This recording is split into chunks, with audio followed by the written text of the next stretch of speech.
Hello students, this will be the reference of your today's class. Today we have started other modes of nutrition in plants.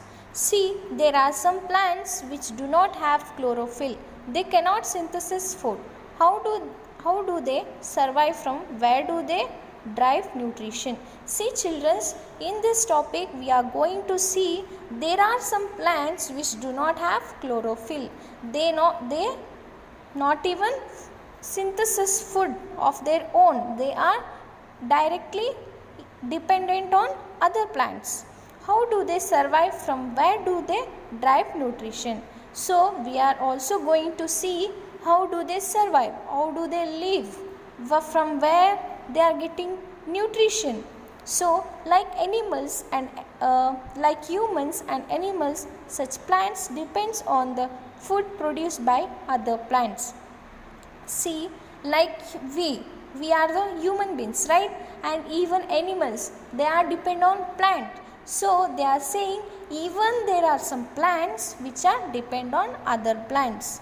So they use the heterotrophic mode. Heterotrophic mode we have studied in the first page. What do you mean by heterotrophs? Heterotrophs are nothing but the animals or the human beings which are depend on plants. Look at the figure 1.5. You can see Cuscuta plant here. Okay children, you can see there. So look at the figure 1.5. Do you see a yellow wirely branch structure twining around the stem and the branches of the tree? See, they are saying you can see a yellow wiry branch structure here. Yes, right? You can see there. These plants are nothing but Cuscuta plants. It does not have chlorophyll. It takes ready-made food from plants on which it is climbing. The plant on which it climbs is nothing but host. See children, they are saying this wirely structure you can see. Right children, these plants are nothing but Cuscuta plant. This wirely structure it helps to climb on other plants. You can observe here it's climbing on other plants. Why they climb on other plants? To take direct food. Okay, to take direct food. And these plants climb on other plants. On which it is climbing, that plant is nothing but host. Since it drives the host of valuable nutritions, Cuscuta is called parasite. They are saying it takes valuable nutritions from the host. Okay, is nothing but parasite. See children, Cuscuta is nothing but, as I said you all in the online class, which have whitish or yellow filament stems. Those are nothing but Cuscuta. Okay, are we the other animals also a kind of parasite? They are asking, are we the other animals also a kind of parasite? So children, think it. Okay, have you seen or heard of plants that can eat animals? Have you heard of plants that can eat animals?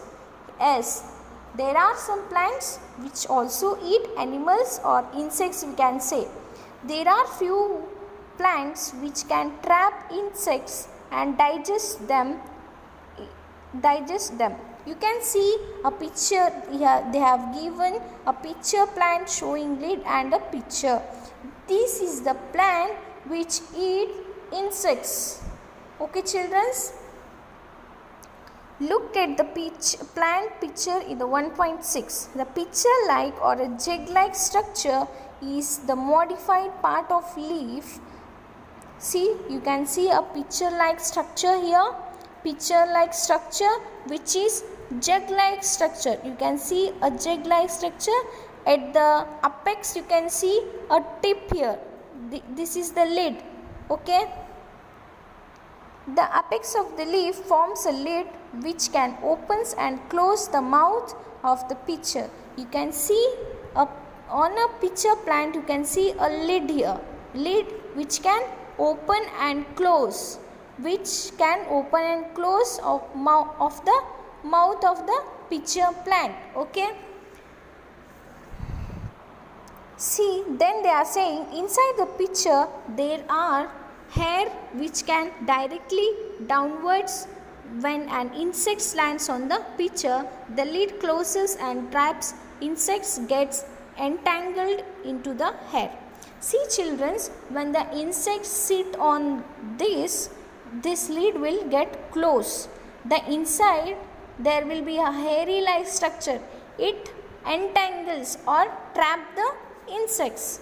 Okay, the lid closes and the insect is trapped. Okay, the insects is digested by a digestive juice secreted in the pitcher and its nutrients are absorbed. They are saying that when the insect get entangled or trapped, it get digested by digestive juice which has secreted in pitchers and its nutrients are absorbed. Such insects eating plants are nothing but insectivorous plants. See children, the plants which eat insects, those are nothing but insectivorous plants. You can give a good example of pitcher plant. Okay. Is it possible that such plants do not get all the requirement nutrition from the soil in which they grow? They are saying that is it possible that such plants do not get all the requirement nutrition from the soil in which they grow? They are saying that inside they get insects. They eat insects. By insects they are getting nutrition. In the same